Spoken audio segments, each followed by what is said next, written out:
இந்த வீடியோக்குள்ளே போகிறதுக்கு முன்னாடி இந்த சேனலை சப்ஸ்கிரைப் பண்ணாதீங்க இருந்தீங்கன்னா கீழே இருக்கிற சப்ஸ்கிரைப் பட்டனையும் பக்கத்தில் இருக்கிற பெல் பட்டனையும் ப்ரெஸ் பண்ணுங்கள். அப்போ தானே அனுப்புகிற எல்லா வீடியோ உங்களுக்கு நோட்டிஃபிகேஷன் வரும்.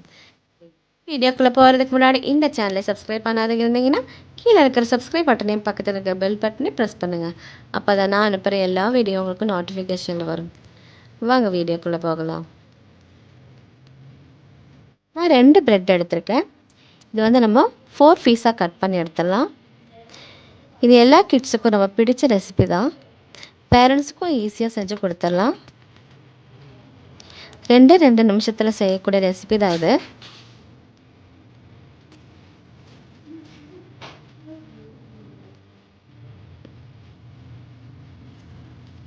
எல்லாம் கட் பண்ணி எடுத்தாச்சு. இப்போது 2 முட்டை எடுத்திருக்கேன். இது ஒரு பவுலில் உடச்சி ஊற்றிடலாம்.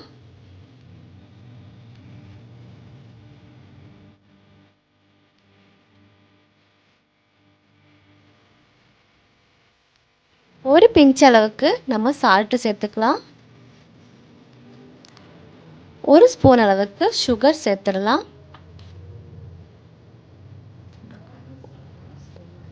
1 ஸ்பூன் அளவுக்கு காய்ச்சின பால் வந்து 1 ஸ்பூன் சேர்த்துக்கோங்க. இது நல்லா பீட் பண்ணி எடுத்துடலாம்.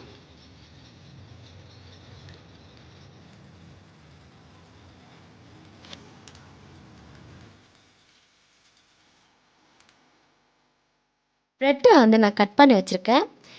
இது நம்ம ஃப்ரை பண்ணலாம். பேன் நல்லா சூடாயிட்ருக்கு. நம்ம வந்து இதில் 1 ஸ்பூன் அளவுக்கு பட்டர் அல்லது நெய் சேர்த்துக்கலாம். ஆயில் வந்து எல்லா பக்கம் நல்லா ஸ்ப்ரெட் பண்ணி விட்டுடலாம்.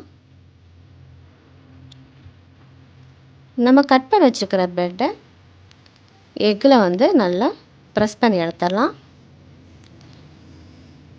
நம்ம டோஸ்ட் பண்ணலாம்.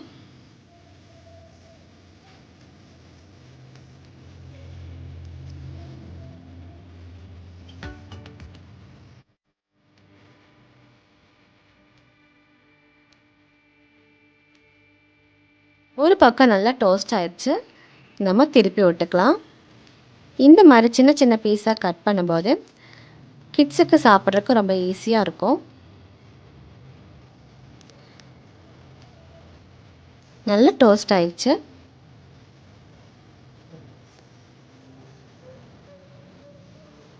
இனி நம்ம பிளேட்டில் சர்வ் பண்ணிக்கலாம்.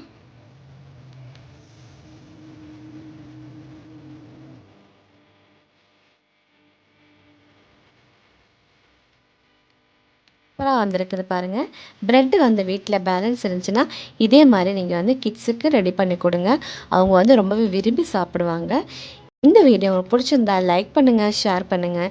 கீழே இருக்கிற சப்ஸ்கிரைப் பட்டனையும் பக்கத்தில் இருக்கிற பெல் பட்டனையும் ப்ரெஸ் பண்ணுங்கள். அஸ்ஸலாமு அலைக்கும்.